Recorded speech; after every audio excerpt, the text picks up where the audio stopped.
നമസ്കാരം. പുതിയൊരു വീഡിയോയിലേക്ക് ഏവർക്കും ഹൃദ്യമായ സ്വാഗതം.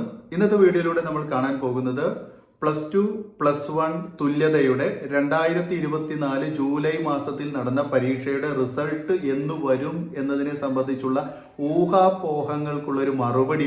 അപ്പോൾ വാല്യുവേഷൻ ഏകദേശം കഴിഞ്ഞ ജൂലൈ 30-ാം തീയതിയോട് കൂടി തീർന്നിട്ടുണ്ട് എന്നാണ് ഇപ്പോൾ അന്വേഷിച്ചപ്പോൾ മനസ്സിലാക്കാൻ സാധിച്ചത്.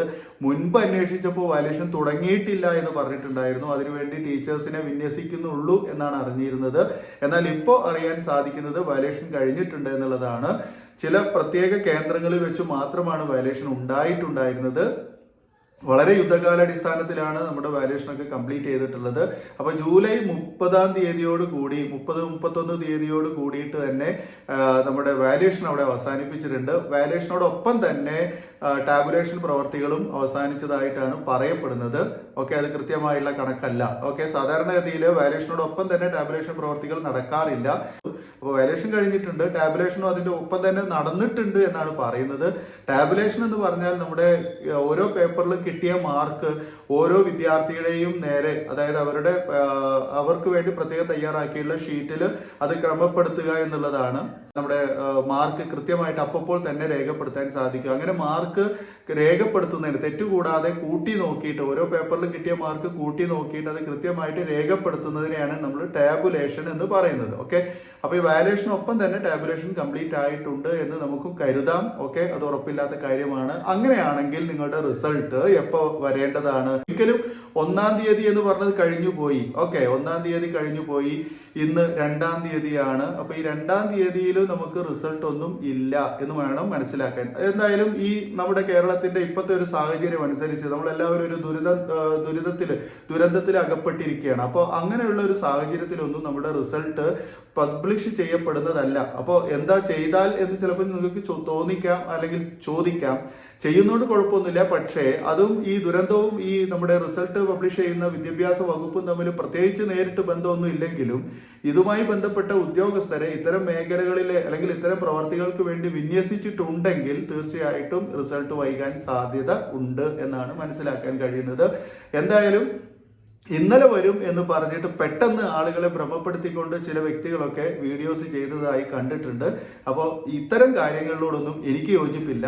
കാരണം സത്യസന്ധമായിട്ട് കാര്യങ്ങൾ പറയുക, ആളുകളെ പിന്നെ കുറെ എന്താ പറയാ നമ്മുടെ ചാനലിലേക്ക് ആളുകളെ അടുപ്പിക്കുന്നതിന് വേണ്ടിയിട്ട് പിന്നെ പൊട്ടത്തരങ്ങൾ വിളിച്ചു പറഞ്ഞ് അതിൽ മുതലെടുക്കുന്ന ആ ഒരു സമീപനം എനിക്ക് താല്പര്യമില്ല. അതായത് ജില്ലാ സാക്ഷരതാ മിഷൻ കേന്ദ്രങ്ങൾക്ക് ഈ റിസൾട്ടുമായി ബന്ധപ്പെട്ട ഒരു അറിവും ഇല്ല എന്ന് തന്നെയാണ് സത്യസന്ധമായിട്ടുള്ള കാര്യം. അതെങ്ങനെയാണെന്ന് വെച്ചാൽ അവർക്ക് ഈ ആളുകളെ ചേർക്കലും ആളുകൾക്ക് ബുക്ക് വിതരണം ചെയ്യലും അവർക്ക് വേണ്ട ടീച്ചേഴ്സിനെ നിയോഗിക്കലും അത്തരം കാര്യങ്ങളൊക്കെയാണ് അവർ ചെയ്യുന്നത്. റിസൾട്ടുമായി ബന്ധപ്പെട്ട കാര്യങ്ങൾ, പരീക്ഷ നടത്തുന്നതും ക്വസ്റ്റ്യൻ പേപ്പർ തയ്യാറാക്കുന്നതും അതുപോലെ പിന്നെ വാല്യുവേഷൻ നടത്തുന്നതും റിസൾട്ട് പബ്ലിഷ് ചെയ്യുന്നതും ഒക്കെ വിദ്യാഭ്യാസ വകുപ്പാണ്, DHSC ആണ്. അപ്പൊ അതുകൊണ്ട് തന്നെ നമ്മുടെ സാക്ഷരതാ മിഷൻ ജില്ലാ ആസ്ഥാനങ്ങളെ കുറ്റം പറഞ്ഞിട്ട് കാര്യമില്ല. അവർക്ക് അതിനെപ്പറ്റി അറിയില്ല എന്ന് തന്നെ അവർ തുറന്നു പറഞ്ഞിട്ടുണ്ട്. റിസൾട്ട് വരുമ്പോൾ പത്രത്തിൽ ഉണ്ടാകും എന്നാണ് അവർ പറഞ്ഞത്, അല്ലെങ്കിൽ നമ്മൾക്ക് സൈറ്റിൽ കിട്ടും എന്നാണ് പറഞ്ഞത്. അപ്പൊ അതിന്റെ ലിങ്ക് ഒക്കെ വരും, അങ്ങനെ നിങ്ങൾക്ക് റിസൾട്ട് ചെക്ക് ചെയ്യാവുന്നതാണ്. അപ്പൊ എന്തായാലും ഇതാണ് അവസ്ഥ. ഓക്കെ, അപ്പോൾ വെറുതെ നമ്മൾ ആരെങ്കിലും പടച്ചുവിടുന്ന വീഡിയോക്ക് പിന്നാലെ പോയിട്ട് വെറുതെ നമ്മളിങ്ങനെ ആഗ്രഹിച്ച് വെറുതെ കാത്തിരിക്കേണ്ട ആവശ്യമില്ല. എന്തായാലും നിങ്ങളുടെ റിസൾട്ട് വരും. റിസൾട്ട് കൃത്യമായിട്ട് തന്നെ നിങ്ങൾക്ക് കിട്ടും. നിങ്ങൾ എല്ലാവരും ജയിക്കും, അതൊക്കെ ഉറപ്പുള്ള കാര്യമാണ്. എന്നാലും നമുക്കൊരു ആഗ്രഹം ഉണ്ടാവും, നമ്മൾ എഴുതിയ പരീക്ഷയുടെ റിസൾട്ട് വന്നോ, ഏറ്റവും വേഗത്തിൽ വരുമോ എന്നൊക്കെ നമുക്ക് ഒരു ആഗ്രഹം ഉണ്ടാവും. അതിന്റെ മേലായിരിക്കാം നിങ്ങൾക്ക് ഒരു ആവേശം ഉണ്ടാവുന്നത്, സ്വാഭാവികം മാത്രമാണ്.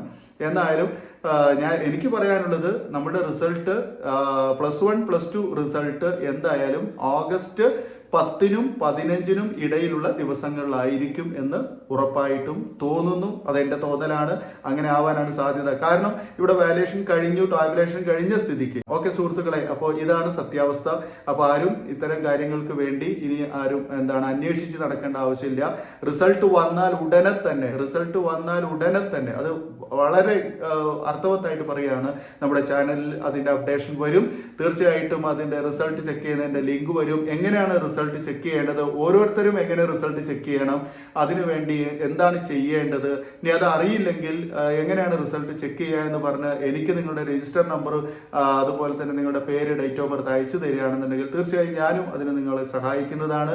പക്ഷെ അതൊക്കെ റിസൾട്ട് വന്ന് ആ ലിങ്ക് വന്നതിന് ശേഷം മാത്രം, അതിന്റെ നോട്ടിഫിക്കേഷൻ വന്നതിന് ശേഷം മാത്രം. ഓക്കെ. അപ്പോൾ എല്ലാവർക്കും നന്ദി. ഈ വീഡിയോ കണ്ടിരുന്ന എല്ലാവർക്കും നന്ദി. വീഡിയോ ഞാൻ പറഞ്ഞ പോലെ ലൈക്ക് ചെയ്യാൻ മറക്കണ്ട, ഷെയർ ചെയ്യുക. അതറിയാതെ തെരഞ്ഞു നടക്കുന്ന ആളുകൾ ഉണ്ടാവും. നമ്മുടെ കഴിഞ്ഞ വർഷത്തെ വീഡിയോ ഒക്കെ എടുത്തിട്ട് ഇത് ഈ വർഷത്തെ റിസൾട്ട് ആണോ എന്നൊക്കെ ചോദിച്ചവരുണ്ട്. അപ്പൊ അതൊന്നും അല്ല, കൃത്യമായിട്ട് നിങ്ങൾക്ക് അതിന്റെ ഡീറ്റെയിൽ ഞാൻ തന്നെ നിങ്ങളിലേക്ക് എത്തിക്കും. വിശ്വസിക്കുക, നമ്മുടെ ചാനലിനെ വിശ്വസിക്കുക. 100% നിങ്ങൾക്ക് നിങ്ങളുടെ കൂടെ ഉണ്ടാകും, നിങ്ങളുടെ വിശ്വസ്തരായിട്ട്. Okay, thank you so much for watching.